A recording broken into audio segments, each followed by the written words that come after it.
I'll be honest with you. I love the Evo 3D. I love the Photon 4G. Those 4G fast dual-core phones will always have a special place in my heart. But mom, grandma, all those people, they don't really need 4G high-end phones. That's what the Samsung Conquer 4G is for. It's available now on Sprint for $99.99, and it's Sprint's first sub-$100 4G device, and it's packing a pretty decent feature set as well. 1 GHz processor, 3.2 megapixel camera, front-facing camera, but best of all, it has 4G connectivity, and it's $100 Should you get this? Should you go with the Evo 4G, maybe the Evo Shift 4G, which are probably down in that $79.99 range right now, somewhere between $80 and $100. We'll find out in the full review, but first, special thanks to my boys at Best Buy, because when you walk into Best Buy, you'll walk out working. They'll help you set up your email, your web, so when you get this for mom, for grandma, for your girlfriend, whoever, your email, your web, all that good stuff will be set up at Best Buy Mobile. That's enough of that. Let's get into it. Let's see. Is this the phone you should get on Sprint?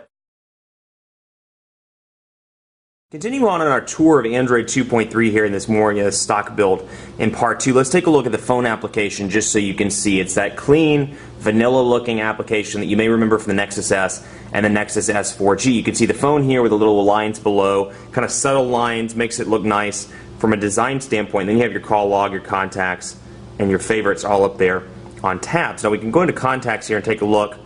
We'll go into contacts, and we can see Billy Bob, for example. And you'll see here, pretty plain Jane. You have the opportunity to add a picture. You can favorite that person. You can call home, text message, go to edit, and then go down through here, and you can see pictures, phone, email, postal address, organization, and then IM and notes. So you can add some nice nickname, website, internet call. You can add some different things into the various fields. So we can say, hey, Billy Bob.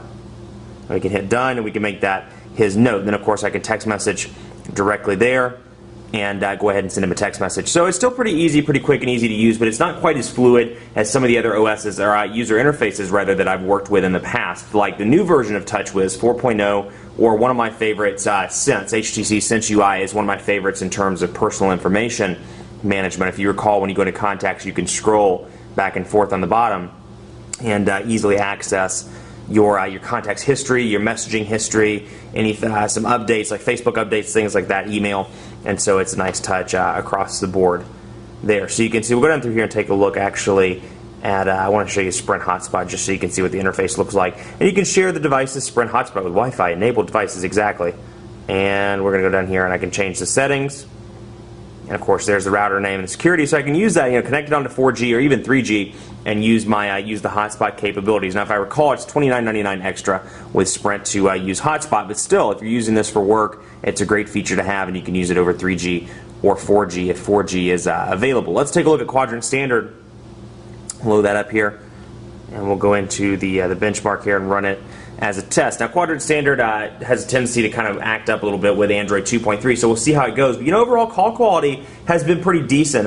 My office is in an area that's not so great for Sprint. You can see that just looking at the reception, you've got 4 bars of service, the DBMs have been good, and call quality has been nice and clear. The earpiece is loud, speakerphone works well, and I took it to a Sprint dead spot, a really big dead spot, in Northeast Charlotte, and had no problems making and receiving calls. Now the calls were choppy, and choppy to the point where I had trouble. I had to relocate in order to take the call, but at least the call stayed connected and would actually connect, which was nice. So 1,500 milliamp hour battery in the back of this is going to last you about a day with moderate use. Because of the smaller display, because of the processor that's not as fast, you'll make it about a day with moderate use. Now if you're a heavy user, you may want to grab a car charger, heavy text messenger thing like that, or text messenger thing like that, things like that, excuse me. Your device, 1091 in Quadrant Standard. So not going to be the fastest. You look at the Galaxy S2 line, you're in the 3000s. You look at some of the high-end dual-core devices that are well into the 2000s. And this is about 1091, so it's right on par with some of the older Galaxy S devices that you know and you may love. The Droid Charge, some of those different ones. The Droid Charge, the Epic 4G, and others. So the Fascinate, things like that. So it's right there on par, but the benefit is, obviously that it really isn't indicative of day-to-day performance. And everything I've seen, it's been relatively quick. I haven't had really any lag whatsoever. It's pretty quick and easy to use. But we can take a look while I'm in here and thinking about it at widgets. And you've got the option to add a 4G scan, so we can go over here and add our little 4G widget up there. And you can see, other than that, it's a typical Google widgets, latitude, market, music. News and weather is one of my favorites. And you can add news, weather, or both. And we'll add news and weather just to configure it up here. and we'll wait for it to load. And I actually may not have GPS enabled, so we'll see if it actually loads. It may or may not load, but you can see that the icons as well, and I know I'm kind of jumping around, but you see the icons have been changed in Android 2.3 as well. So you can see like the completed download and then system updates. Icons are a little bit different, if you will. So some minor changes to Gingerbread, especially if you're coming from a Claire, coming from Froyo, and you're migrating up to Android 2.3. Now here's going to be an interesting one. Let's take a look at speed test and see what we can pull with Sprint's 3G. And we'll try to get a 4G signal, but usually in the office I don't pick up a strong 4G signal. So let's see here. Let's try and find a town close to us. Chester, South Carolina. That's a pretty close one. And we'll begin the test and see what it looks like. Now I'm warning you, Sprint's 3G has been pretty spotty in the Charlotte metro area, and it's been pretty spotty in a couple of the places I've tested this year. Orlando has been rough, New York has been rough as well, Manhattan area, and into some of the boroughs. It's been pretty rough across the board. So you're pulling about 150 kilobits per second.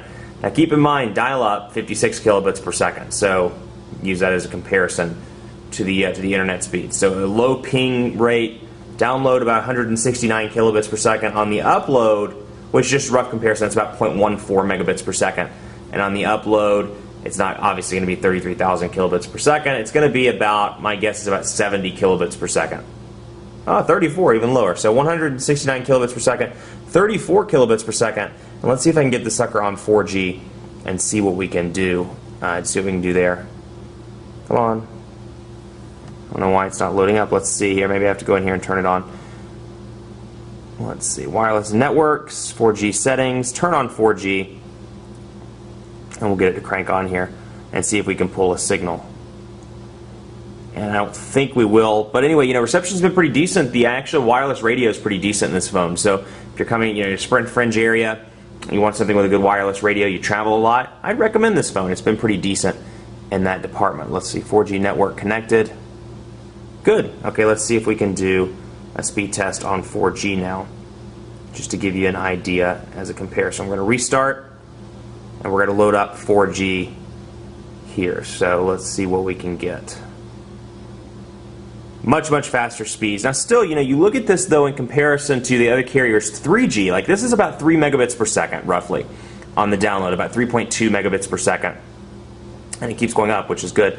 But you look at AT&T's 3G, their HSPA, not HSPA Plus, but I'm about 3G.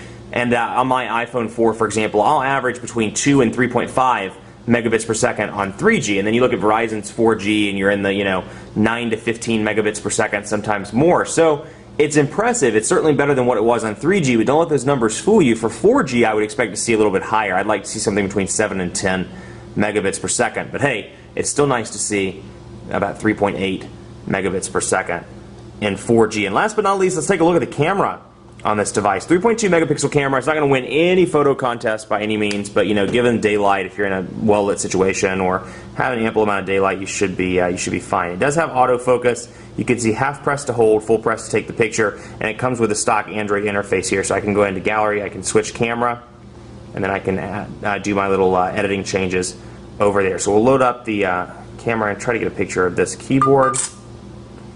And you can see on the smaller display it looks pretty decent. The keys are pretty easy to read. And this isn't going to win, like I said, any photo contest. It's not going to hold a candle to the iPhone 4, to the Photon, to the Evo 3D, any of those cameras on the market. But it's certainly a decent camera. And for somebody that's taking outdoor shots, people are far enough away, you're not in a low-lit situation, I think you'll be perfectly fine with this camera. And in all honesty, if you're looking for a bigger camera or bigger and better camera, this isn't going to be the device for you anyway. You're going to want to look at one of the higher-end phones, the Photon or the Evo 3D. So all in all, for $100, it's a pretty killer package. I mean, I've been impressed. The wireless radio is great. 4G connectivity out of the box for under $100 and even cheaper at some of the retailers.